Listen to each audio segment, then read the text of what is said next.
আগামী এপ্রিলের প্রথম সপ্তাহ থেকেই দেশে হামের টিকা আসবে। এর পরপরই সারা দেশে টিকাদান কর্মসূচি শুরু হবে। দুপুরে সচিবালয়ে ঢাকায় নিযুক্ত মার্কিন রাষ্ট্রদূত ব্রেন্টি ক্রিস্টেনসেনের সঙ্গে বৈঠক শেষে সাংবাদিকদের এই তথ্য জানান স্বাস্থ্য পরিবার কল্যাণ মন্ত্রী সরদার মোহাম্মদ সাখাওয়াত হোসেন। এ সময় স্বাস্থ্য সচিব মোহাম্মদ কামরুজ্জামান চৌধুরী সহ মন্ত্রণালয়ের ঊর্ধ্বতন কর্মকর্তাগণ উপস্থিত ছিলেন। বিস্তারিত শেখ আলী রিপোর্টে। দেশ জুড়ে হাম আক্রান্ত রোগীর সংখ্যা ক্রমশ বাড়ছে। সেই সাথে দেশের বিভিন্ন হাসপাতালে প্রতিদিনই ভর্তি হচ্ছে হামে আক্রান্ত রোগীরা। এর মধ্যে অন্তত 10টি জেলায় হামের প্রকোপ দেখা দিয়েছে। এমন পরিস্থিতিতে সোমবার দুপুরে সচিবালয়ে ঢাকায় নিযুক্ত মার্কিন রাষ্ট্রদূত ব্রেন্ট ক্রিস্টেনসেনের নেতৃত্বে একটি প্রতিনিধি দলের সঙ্গে বৈঠক শেষে সাংবাদিকদের সঙ্গে কথা বলেন স্বাস্থ্য ও পরিবার কল্যাণমন্ত্রী সরদার মোহাম্মদ সাখাওয়াত হোসেন। সম্প্রতি দেশের বিভিন্ন জেলায় হামের প্রকোপ বেড়ে যাওয়ায় সরকারের নানামুখী উদ্যোগের কথা তুলে ধরে স্বাস্থ্যমন্ত্রী বলেন, উদ্ভূত পরিস্থিতি মোকাবেলায় হাসপাতালগুলোতে বিশেষ ব্যবস্থা নেওয়ার পাশাপাশি চিকিৎসা সুবিধা বাড়ানো হয়েছে। একটা বেবি যখন মারা গেল মহাখালীতে, আমরা ওইখানে গিয়ে আমরা যে আইসিইউ ইউনিট নিউনেটাল সেটা বন্ধ ছিল, বিকজ ওয়ার্ল্ড ব্যাংকের প্রজেক্ট ছিল। প্রজেক্ট বন্ধ হওয়ার সাথে সাথে ওইটাও বন্ধ হয়ে গেল। আমরা অন ইমার্জেন্সি 18 ঘন্টার ভিতরে সেই আইসিইউটা আমরা চালু করলাম।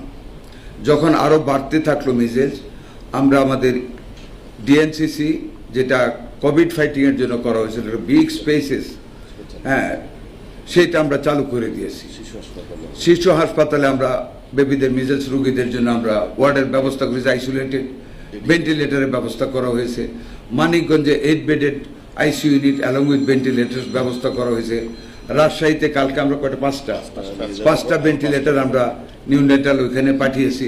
ইনশাল্লাহ we are facing the acute attack of measles. হাম রোগের ক্যাম্পেইনের বিষয়ে মন্ত্রী জানান, নিয়ম অনুযায়ী প্রতি 4 বছর অন্তর এই ক্যাম্পেইন হওয়ার কথা থাকলেও 2018 সালের পর আর কোনো ক্যাম্পেইন হয়নি। মিজেলসটা হঠাৎ কেন বেড়ে গেল?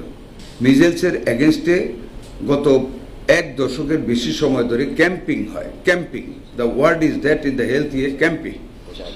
লাস্ট নাইট আমি কয়েকজন হেলথ ইন্সপেক্টরের সাথে কথা বলেছি যারা ভ্যাকসিন দিচ্ছে।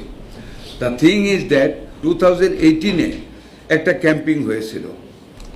এই ক্যাম্পিংটা আফটার ইচ 4 ইয়ার্স হয়। কার জন্য হয়?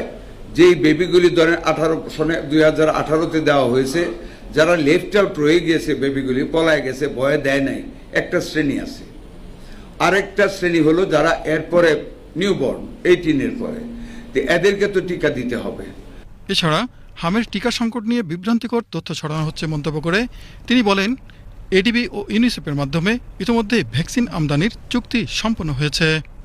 আমি শূন্যের কোটা শব্দটা ব্যবহার করিনি কোথাও, আমি সংকট শব্দটা ব্যবহার করিনি। যদি আজকে প্রথম সংকট গেছে, আমি ওনাদের অফিসে বসে বলে আসছি আমরা পজিটিভ রেজাল্ট চাই, পজিটিভ স্টেটমেন্ট চাই ব্যাপারে।